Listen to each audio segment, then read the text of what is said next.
Zein ederra txorien antzera egan egitea, minetik ihes egiteko. Airean birak eta jauziak egin, itsaso barruan galtzeko. Begiratu nahi ez diogun min horri ez ikusiarena egiteko. Isiltasunean murgiltzeko. Alaine Agirre ordea ez da ezkutatzekoa. Eta argia piztu du. Eta amatasunari modu zabalean begiratu dio Karena eleberrian.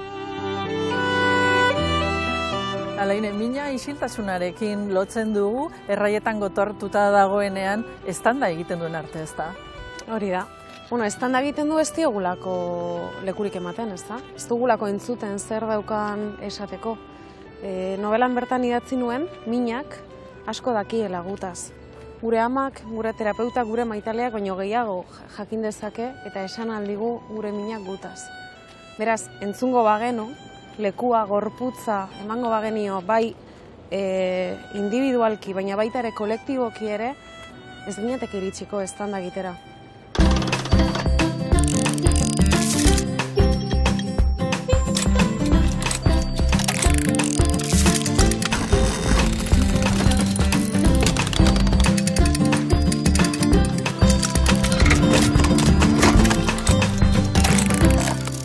Alaine, irakasle izateko ikasketak egiten ari zara, gustura zaude?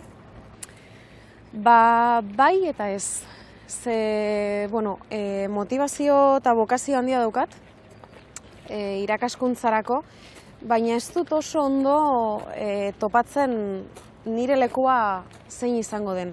Ez dut ikusten oraingoz behintzat nire burua irakasle modura orain dagoen sisteman. Eta beste modu batera nahiko nituzke gauzak egin, ez dakit oso ondo zelan, ez dakit nola uztartu ez da ere nire bizitzarekin, idaztearekin, orduan justu harrapatu nauzu, momentu batean, non ez dudan garbi ikusten ze forma hartuko duen.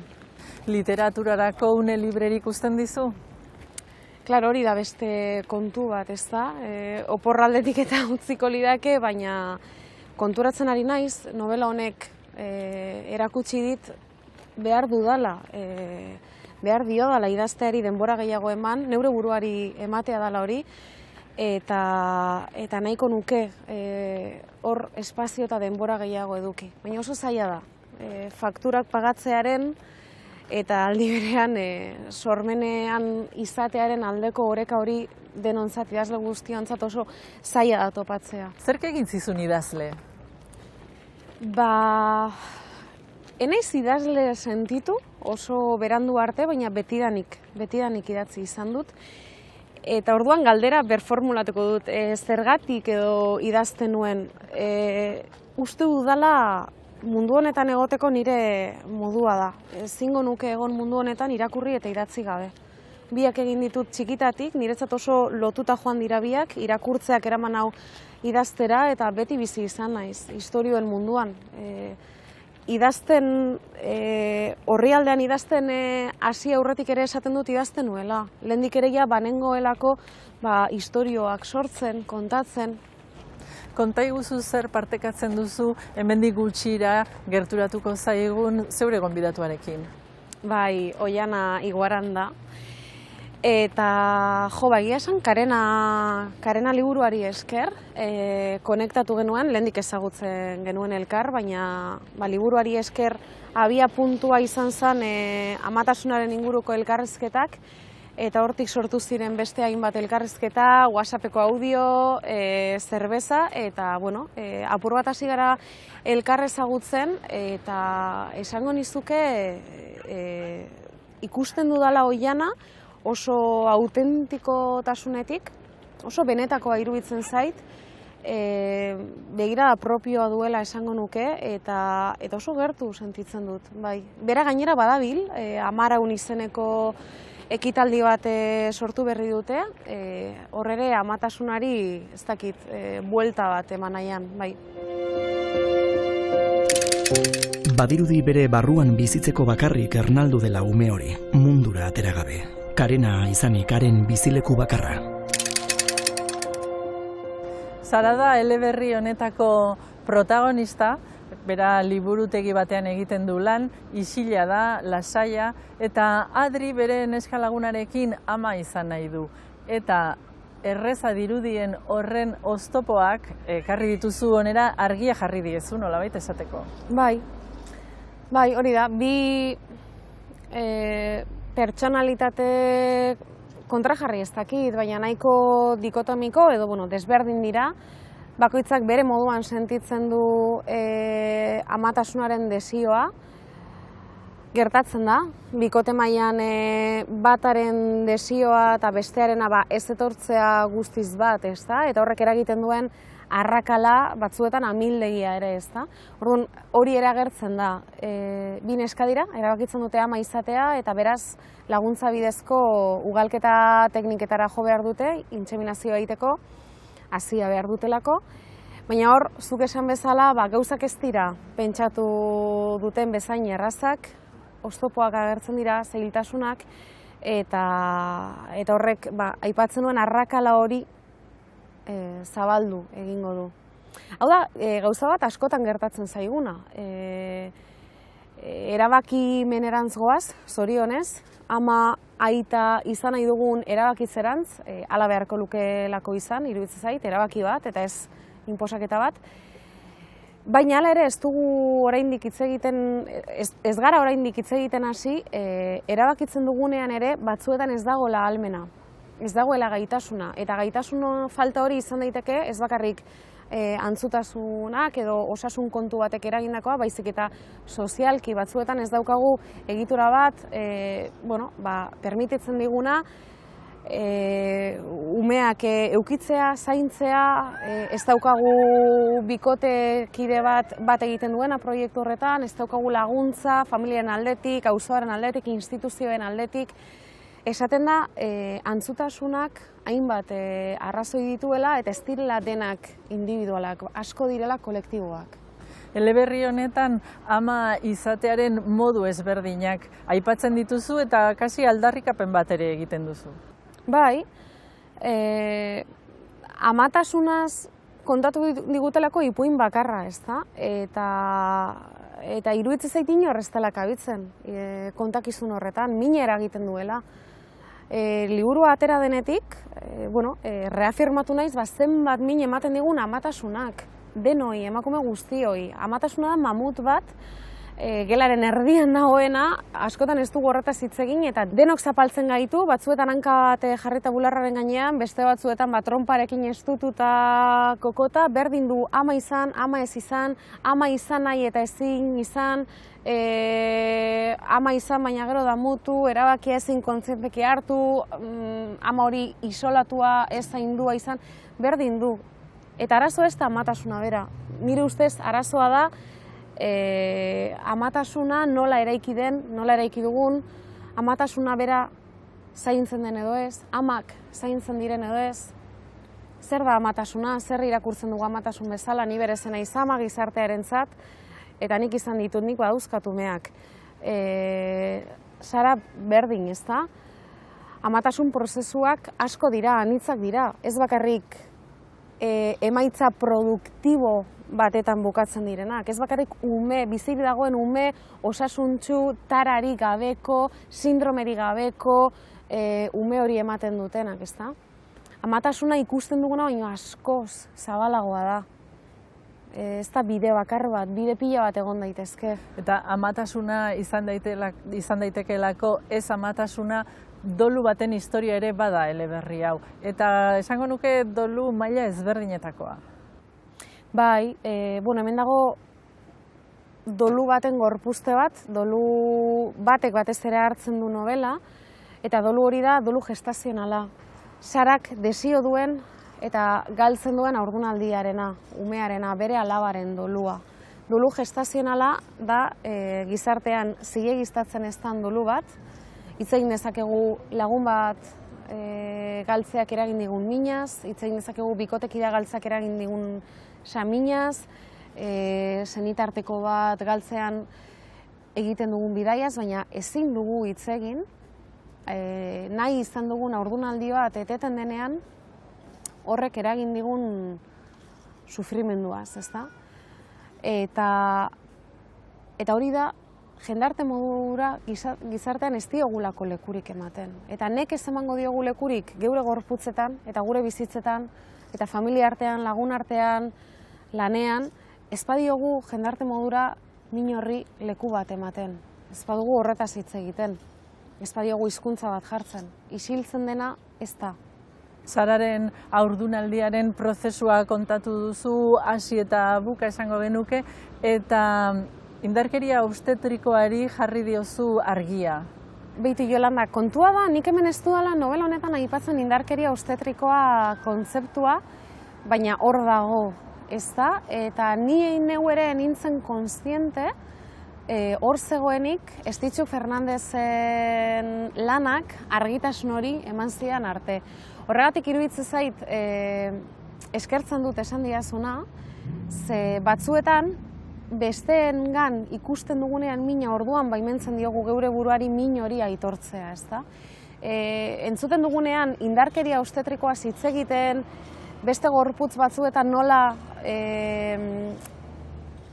inposatu den, nola erasotu den, ikusten dugunean orduan konturatzen gara behar bada guk geuk ere jasan dugula hori, ezta? Horregatik da oso importantea horretaz ere hitz egitea, eta bueno, egia da badagoela novela honetan, gorputz horretan, gorputz askotan, gehienetan isilduta, esango nuke, baina indarkeria obstetrikoa hemen dago, askorengan dago, gugan dago, eta horregatik da importantea hitzak jartzea eta isiltasun horri hizkuntza bat, gramatika bat jartzea. Los Orígenes izenburuko liburua aholkatu nahi dizuet.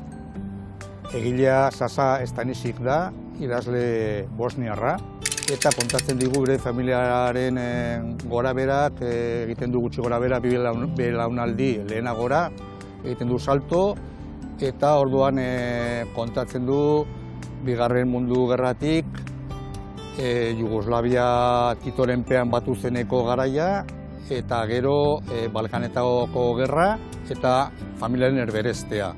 Aita serbiarra dauka eta ama bosniarra. Eta erlijio ortodoxokoa eta ama musulmana, naiz eta ez izan praktikanteak. Balkanetako gerra piztu zenean, erbestera jo behar izan zuen familiak, behintzat amaren familiak, eta aitarena geratu zen bizitokian. Biografia izan zitekeena, biografia ohiko bat izan zitekeena, idazleak bilakatzen du historia asko osatutako liburu bat.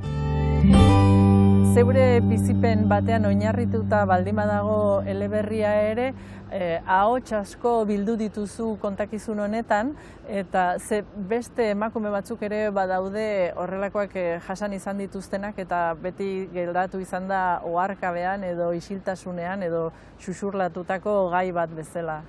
Bai.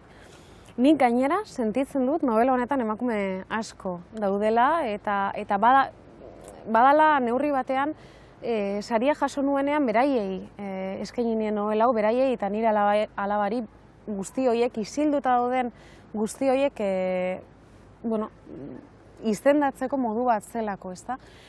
Nire barruan neukan minari begiratu ahal izan badiot, gero hortik sortu da novela hau, izan da hainbat emakumeren diskursoak entzun, irakurri, jaso, sentitu ditudalako, ukitu nautelako, eta orduan sentitu dudalako, eman diodalako, beto esan da, baimena neure buruari, min horri begiratzeko, min hori izendatzeko, min hori besoetan hartu eta kulunkatzeko.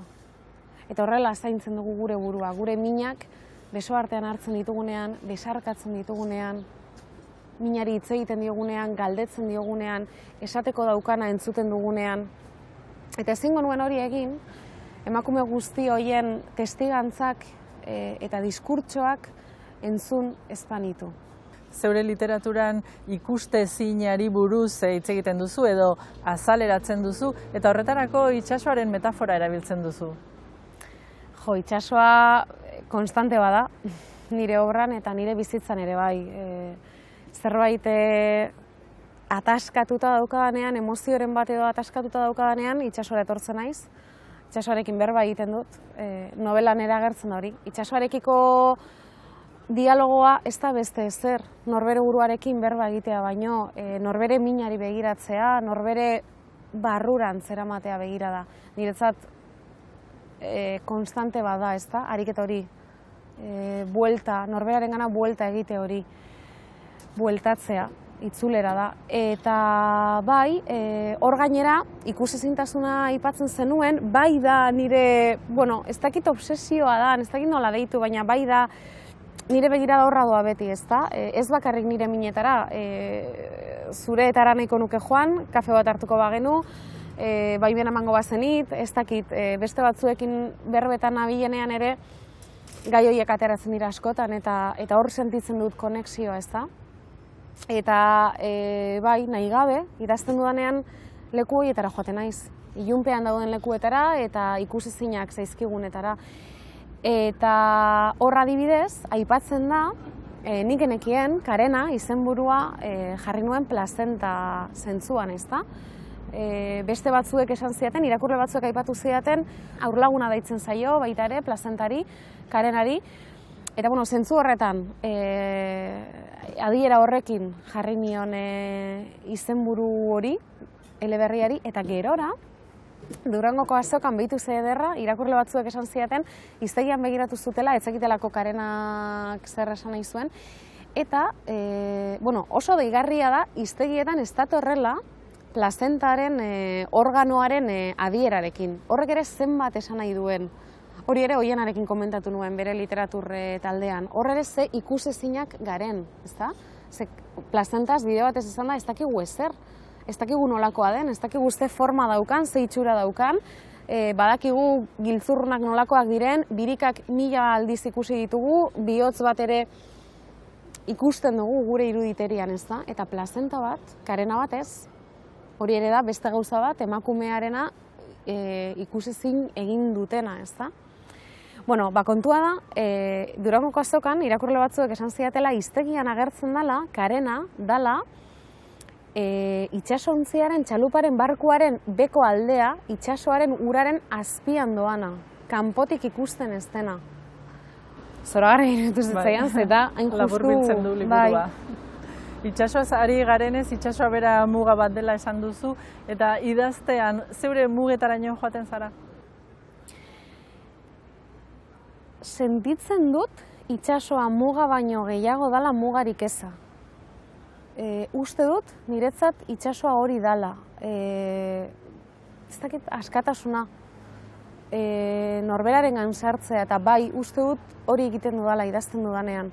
Sartu egiten naiz, eta itsasoratze bada, bai, idaztea. Itsasoratzea ez ere hitz egiten dut, novela honetan, Odol Mamituetan ere bai, konstante bada. Behar bada da hori mugak estandaraztea eta norberarengan. Ez dakit, gorputzeratzea, itsasoratzea, bai. Paul Valéry idazle frantsesak esana omen da, besteek liburuak egiten dituzte, nik neure burua egiten dut. Zure literatura estiloarekin bat dator? Oso na, lapurtuko dizut, zita, espazio importa. Bai, oso ni sentitzen dut, egia esan, ze nik bai sentitzen dut idazten dudanean nire bizitzako kapitulu bat, digeritzen dudala, eta nolabait esateko kolokatu egiten dudala nire gorputzean eta bizitzan, eta aurrera egin dezake dela. Eta horregatik sentitzen dut bana bilela, neure burua eraikitzen idazten dudanean. Eta gero beste alde bat dauka, eta hau ere esan behar da, askori gertatzen zaigulako, eta da, nik sentsazioa daukat besteek liburuak idazten dituztela, eta nireak ez direla liburuak, ezta? Eta horretaz ere hitz egin behar da. Impostorearen sindromeaz, eta hori deseraiki beharraz, bai.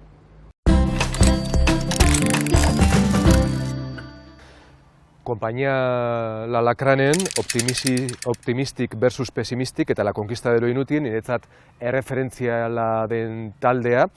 Eta, La Conquista de lo Inutilek adierazten du sorkuntza eta teatroaren entusiasmoa berreskuratzeko beharra, eta asko identifikatzen naiz horrekin. Ni historia liburu ikutunena oso liburu diferente bada, da John Hicks ingelesaren historia alternatiba del siglo XX. Aurreko 20. mendearen historia egiten du 20. mendean historiaren azterketa egiten du, baina ez modu lineal kronologiko batean. Hartzen ditu aurreko mendeko gai interesgarrienak edo berari interesatzen zaizkion gai batzuk jorratzen ditu, eta horrekin ematen digu 20. mendearen izaeraren ikuspegi orokor bat, eta niri historia ulertzeko eta lantzeko modu hori oso interesgarria iruditzen zait. Beira, Apaletegira iritsi zaidan azken liburua Uxue Alberdiren hili da, eta liburu honetan Uxue ausartzen da, oraindik tabua eta ez ezaguna zaigun gai bat lantzeko, ez da, hain zuzen ere heriotzarena. Eta ez du lantzen liburua azalpenak ematen edota metaforak bilatu naiz, baizik eta galderak egiten ditu. Da galderak egiten ditu nolabait zu aforismo bat idaztera zoazenean bezalaxe, ertzetatik, goitik, azpitik begiratuta. Orduan dira oso anitzak eta oso ikuspuntu ezberdina ematen dizkizuten galderak. Eta azkenean irakurleak lortzen du heriotzari aurpegi bat jartzea. Lehen zen neukana ez, baizik eta aurpegi berri bat. Eta justu nik aurten galdu dut hurbilekoa nuen pertsona bat, eta liburu honi esker lortu du bere heriotzari aurpegi berri hori jartzea. Non itxaroten digute hilek, zein estaziotan? Alainen, nor da Oiana Iguaran zuretzat eta zerk elkartzen zaituzte? Jo, Oiana berez, esango nuke, bertsolaria, idazlea eta mila definizio jarri alko genizkioke, ez da? Eta lehendik ezagutzen nuen bere lana, eta beti eukidut gainera halako jakimin bat berarekin gertu egoteko. Eta uste dut, liburu honen aitzakian edo behintzat liburu honi diot eskertzeko, Oianarekin elkartu izana beste modu batean. Eta hor deskubritzen, beraren gandik gerota gauza gehiago, eta egia esan oso gustora, oso eskertuta. Nik ere uste dut elkartzen gaitun zerbait, elkar ezagutu aurretik bazala bai beak kontatzen duna eta bai nola kontatzen duen, modu horrek gertu sentiarazten zaitu eta gero elkar ezagutzeko aukera izan dugunean, nik azken hau neukan justu eskertzeko, oso eskertuta eta premia handiz irakurri dudana, gose handiz. Eta hortik abiatu da elkarrezketa eta badirudi guzerako emango dula. Zer iruditu zaizu Karena eleberria eta ze ikuspegitatik irakurri duzu? Nahi patu dudan bezala gosetik irakurri dut, beharretik, eta beraz liburua ikusi nuen unean, horrela, zuk eskutan duzun bezala, ja iruditu zitzaidan liburu garrantzitsu bat.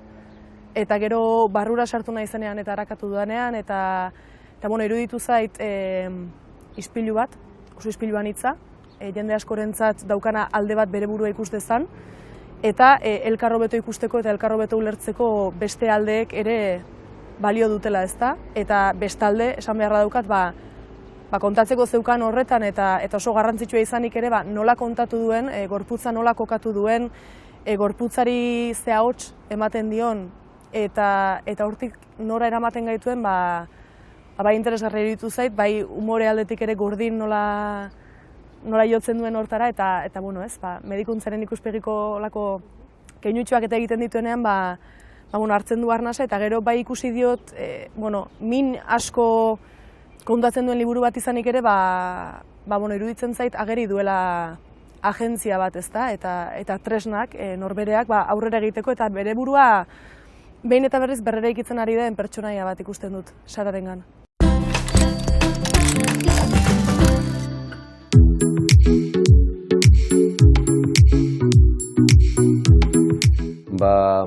Azkenengo pari dozten baneukan, baina beste bat hartu dut Oteizaren museuak egindako Oteizaren obra guztiko lana, Txomin Badiolak egindakoa. Ez du izan dokaten mai gainean Jo Mikel Eubaren Vulnerario.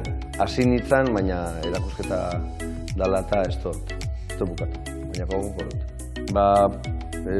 Gutxitan erosten dut liburu bat bi aldiz, eta hau izan zen ereken instrukziones de uso. Behin erosi liburu aportu irakurtzez gainera atalek eta ipuin txikitsua dauzka, eta berri erosin eban eukitzeko. Eta beste bat, Obabakoan ikustu daukatela lau edizio edo. Hormak zure eleberrian eta baita Karena eleberrian ere mina eta indarkeria azaleratzen dira, horiek dira gaiak. Zergatik uste duzue mina ukatzen dugula eta isiltzen dugula? Bi gauza desberdin dira, ez? Eta ziurrenik isiltzen da ukatzen delako. Eta horregatik sentitu nuenik oso garrantzitsua zela liburu hau, eta beste asko, ez? Esan beharra daukat, oso eskertua nagoela bai emakume bezala, eta bai bestela ere, azken urteotan literaturan iruditzen zait badela gai bat nahiko presentzia hartzen ari dena, edo nik behintzat, Karena bezala elkarrezketan sentitzen dut Karena, Amek ez duterekin, Etxeko urak poema bildumarekin, Aiama, garaibateko liburarekin, eta beste askorekin, ez da? Eta orain, aipatu genuen behin, hori da, eta etorriko den hori, ez? Aipatu den saiakera hori, eta itzulpenetan eta jasotzen ari garen hori, iruditzen zait oso garrantzitsua eta abiatzen ari dela elkarrezketa bat, ez? Eta ikusten ditut elkar osatzen, bakoitza bere ahotsez, bakoitza bere nortasunez, baina uste dut behar genuela. Eta arnas bat ematen digula horrek.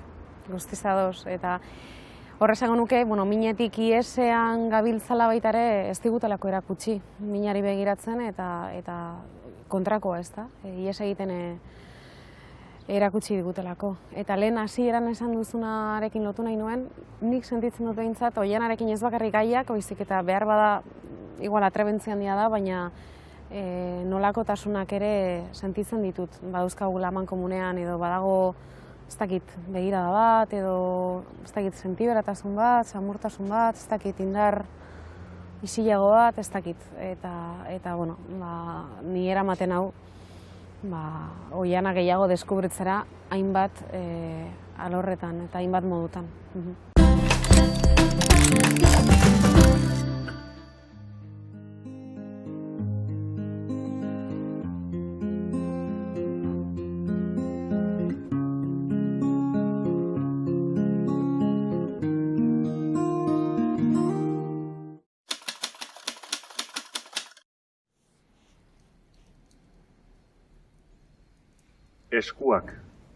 Eskuak ozten ari zaizkigu.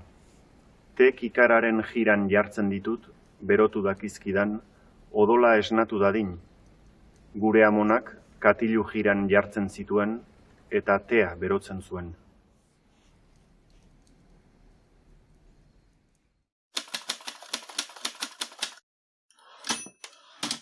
Miresten dut eskuak erabiltzen dakien jendea. Eskuekin behatzen duena, eskuekin entzuten duena, eskuekin ulertzen. Edozein objektu, izan bizikleta bat, izan ordulari bat, piezaz pieza desmuntatzen eta muntatzen duena. YouTubeko tutorial bat begiratu gabe, begiak itxita, esku hutsez. Miresten dut abilezia manuala duen jendea. Itxuek brailea bezala irakurtzen dute gauzen logika ezkutua. Eta idaztea holako zerbait da niretzat. Gauzen logika ezkutuaren bila abiatzeko modu bat. Eta askotan aurkitu gabe itzultzea, baina ibilaldi eder bat egin eta gero. Maite dut hitzen musika eta erliebea eta denbora. Eta oroz gainetik maite dut eskuz idaztea. Eskuz idatziz, ideia bat harremanean sartzen da materiarekin. Errealitatea ukitzen hasten da, lur hartzen. Eta zimurrak agertzen zaizkio. Eta zirrimarrak. Eta zirriborro hori zure pentsamentuaren kutxa beltza da. Niretzat alegin kaligrafikoa da, proposamen poetiko edo politiko denen oinarria. Zuk beste inork ulertzen ez duen paper zimur bat. Sekula ordenagailura iritsi gabea.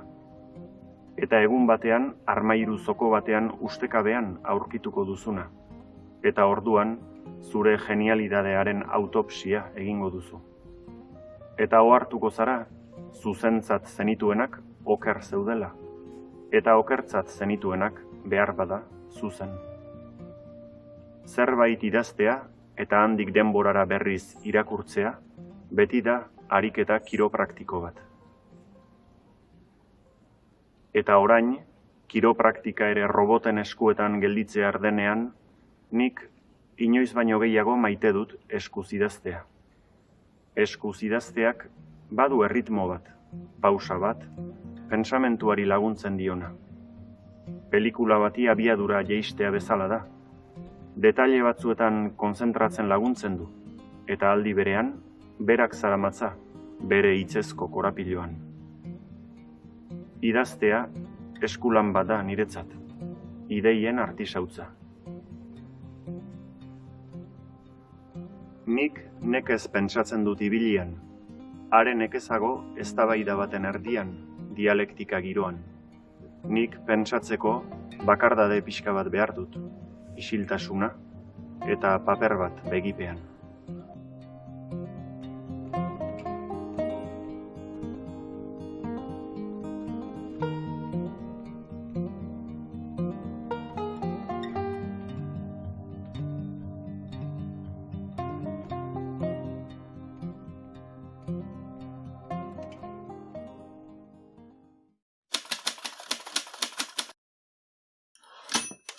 Alaine, Sarak zu bezala orain Santa Clara irlari begiratzen dio tarteka liburuan eta batzutan irla bera ere bada.